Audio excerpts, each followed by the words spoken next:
రోజువారీ మనం వాడే వస్తువుల గురించి ఎప్పుడైనా ఆలోచించారా? బ్రష్ చేయడం నుండి చెప్పులు వేసుకునే వరకు మనం చేసే ఈ సాధారణ పనుల వెనుక ఆసక్తికరమైన చరిత్ర ఉంది. కొన్ని వేల సంవత్సరాల పూర్వమే ఈ వస్తువులను కనిపెట్టారు. కాలక్రమేణా ఇవి రూపాంతరం చెందాయి. మనం సాధారణంగా వాడే 5 వస్తువుల గురించి ఈ వీడియోలో తెలుసుకుందాం. Number 1, tooth brush. ఈ ప్రపంచంలో ఏ దేశంలో పుట్టినోడైనా టూత్ బ్రష్తోనే పళ్ళు తోముకోవాలి. ఈ టూత్ బ్రష్కి వేల సంవత్సరాల చరిత్ర ఉంది.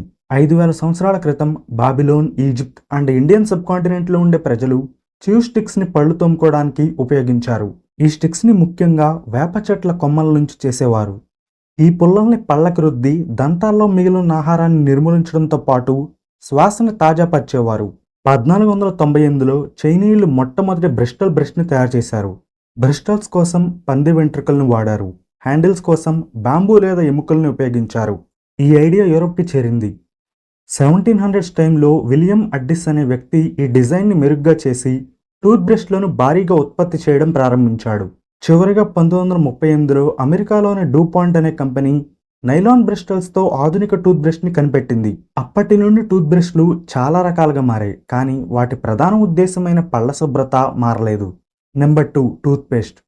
టూత్పేస్ట్ కూడా టూత్ బ్రష్ లాగా పెద్ద చరిత్ర ఉంది.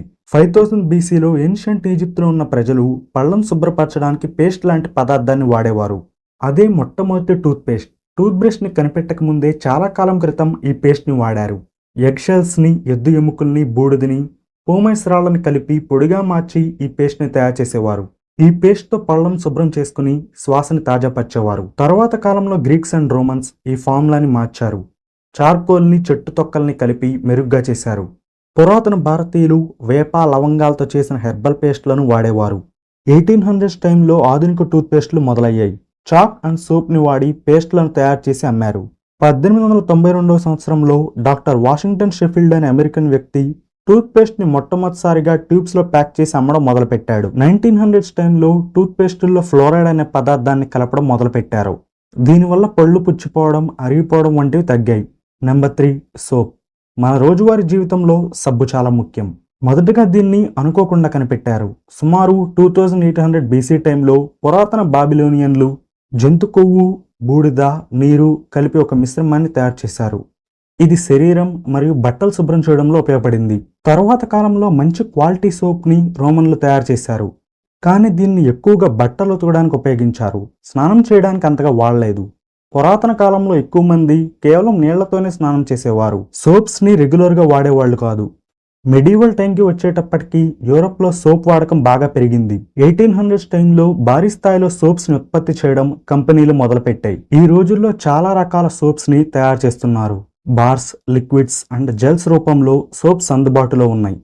శుభ్రతకి, ఆరోగ్యానికి సోప్స్ యొక్క ఉపయోగం ఏమాత్రం తగ్గలేదు. Number 4, clothes. బట్టలు మనకు అవసరమైన అత్యవసర వస్తువుల్లో ఒకటి, కానీ పురాతన కాలంలో ప్రజలు బట్టలు ధరించేవారు కాదు. 1,00,000 సంవత్సరాల క్రితం ఆది మానవులు వేడి, చలి నుండి తప్పించుకోవడానికి జంతు చర్మాలని, ఆకుల్ని ధరించేవారు. తర్వాత కాలంలో మానవులు ఫ్లాక్స్, కాటన్ అనే మొక్కల నుండి ఫైబర్ని నేయడం నేర్చుకున్నారు. బట్టలు నేయడం ద్వారా కుట్టడం, డిజైన్స్ని చేయడం వంటి వాటిని తర్వాత కాలంలో కనిపెట్టారు. పురాతన నాగరికతలైన ఈజిప్ట్, ఇండియా అండ్ చైనాలో ఉన్న ప్రజలు మంచి బట్టలు ధరించడం ద్వారా వారి సామాజిక స్థానాన్ని తెలియజేసేవారు. తర్వాత కాలంలో ఇండస్ట్రియల్ రెవల్యూషన్ రావడంతో స్పిన్నింగ్ వీల్స్ని, మెషిన్స్ని కనిపెట్టారు. దీనివల్ల బట్టలు సులభంగా తయారు చేయడంతో పాటు బట్టల యొక్క ధరలు తగ్గాయి. ఈ రోజుల్లో బట్టలు శరీరాన్ని కప్పుకోవడానికి మాత్రమే కాకుండా పర్సనాలిటీ, ఫ్యాషన్ అండ్ కల్చర్ని చూపించే విధంగా మారాయి. Number 5, footwear. మనకు రోజువారీ కావాల్సిన ముఖ్యమైన వస్తువుల్లో చెప్పులు ఒకటి. వీటిల్లో ముఖ్యంగా షూస్ అండ్ శాండల్స్ ఉన్నాయి. అయితే వీటిని కొన్ని వేల సంవత్సరాల క్రితమే వాడారు. మనకు తెలిసిన అత్యంత ప్రాచీన చెప్పుల్ని అమెరికాలో కనుగొన్నారు. ఇవి 10,000 సంవత్సరాల క్రితం ప్లాంట్ ఫైబర్స్ నుంచి తయారు చేశారు.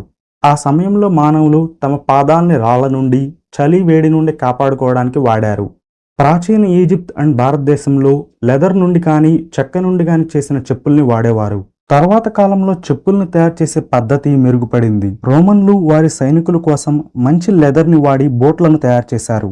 రాజులు ప్రత్యేకంగా డెకరేట్ చేసిన చెప్పుల్ని వాడేవారు.